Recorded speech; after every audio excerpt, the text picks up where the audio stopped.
And it is in this spirit that today I announce my candidacy for President of the United States of America. যুক্তরাষ্ট্রের গোয়েন্দা প্রধান তুলসী Gabbard পদত্যাগের ঘোষণা দিয়েছেন। এর মাধ্যমে যুদ্ধ নিয়ে প্রেসিডেন্ট ডোনাল্ড ট্রাম্পের সঙ্গে স্পষ্টত মতবিরোধে থাকা এই ভিন্ন মতামতের মেয়াদের অবসান ঘটল।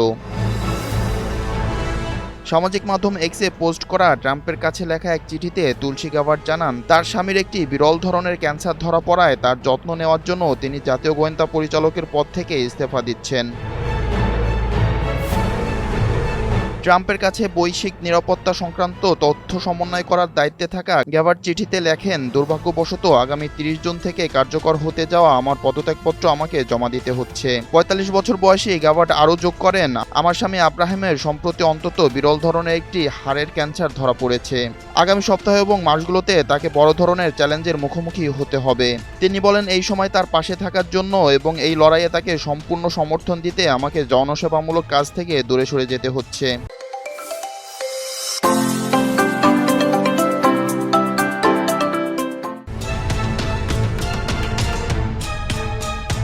পদত্যাগের এই ঘোষণার পর তুলসী গ্যাবার্ডের প্রশংসা করেছেন প্রেসিডেন্ট ট্রাম্প।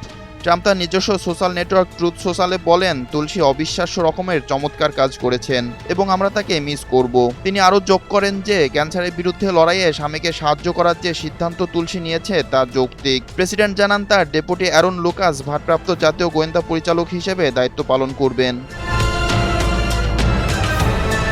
সাবেক ডেমোক্র্যাট সদস্য গ্যাবার্ড মার্কিন যুক্তরাষ্ট্রের বিশাল গোয়েন্দা সংস্থার নেতৃত্বে দেওয়ার জন্য চমকপ্রদ পছন্দের ব্যক্তি ছিলেন, কারণ অতীতে গোয়েন্দা তথ্যের উপর প্রশ্ন তোলা এবং যুক্তরাষ্ট্রের বিদেশি সামরিক হস্তক্ষেপের বিরুদ্ধে তার অবস্থানের ইতিহাস রয়েছে। একজন কংগ্রেস সদস্য হিসেবে গ্যাবার্ড বিশেষ করে ইরানের বিরুদ্ধে যুদ্ধে যাওয়ার তীব্র বিরোধিতা করেছিলেন। 2017 সালে সিরিয়ার তৎকালীন নেতা বাশার আল আসাদের সাথে বৈঠক এবং ক্রেমলিনের প্রোপাগান্ডা, বিশেষ করে ইউক্রেন যুদ্ধ নিয়ে মিথ্যা ষড়যন্ত্র তথ্য ছড়ানোর কারণে তাকে বিভিন্ন প্রশ্নের মুখোমুখি হতে হয়েছিল। বিপ্লব শেখ, NTV অনলাইন।